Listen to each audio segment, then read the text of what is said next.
Hi, I'm going to read you a short extract from How Far Can You Go by David Lodge. As you can see from the state of this book, it's one of my favourites, and it covers the story of a group of friends who meet in the Catholic Society at their university and stay friends throughout the 1960s and 1970s in a period of huge change, and we watch them grow up and have families of their own. At this section, they're all getting together at something instigated by one of the members of their group. Afterwards, they sought out Edward. "Hello to you two," he said. "What do you mean by joining this seditious rabble?" "What about you, then?" "I'm an infiltrator, paid by the Vatican in indulgences. And why are you wearing those extraordinary trousers, old man?" In spite of his quips, Edward looked tired and drawn, and there was evidently some pain from his old back injury. "There's an operation, but I don't fancy it," he said. "I know too much about surgeons and hospitals. 40% of my patients who have surgery pick up a secondary infection in hospital. Take my advice. Stay out of hospital if you possibly can." "I intend to," said Michael. "I should knock off that stuff then," said Edward, with a nod at Michael's cigarette.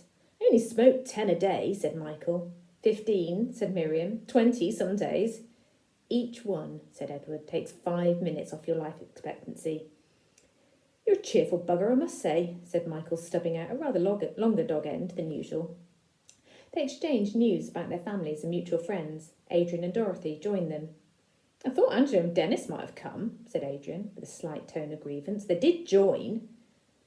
"Angela rang me. She sent her apologies, but she's tied up organising some bazaar today. And Dennis isn't much interested in the church these days, ever since Anne—" Miriam's explanation tailed away. "Yes," said Edward, shaking his head and looking at his toe caps. "That was too bad." Adrian and Dorothy had not followed this, and had to have it explained to them, as will you, gentle reader. 2 years after Nicole was born, Dennis and Angela's next youngest child, Anne, was knocked down by a van outside their house and died in hospital a few hours later.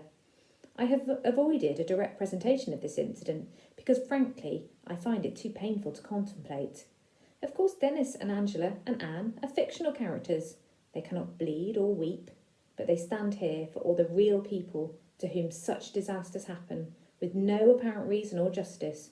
One does not kill off characters lightly, I assure you, even ones like Anne, evoked solely for that purpose.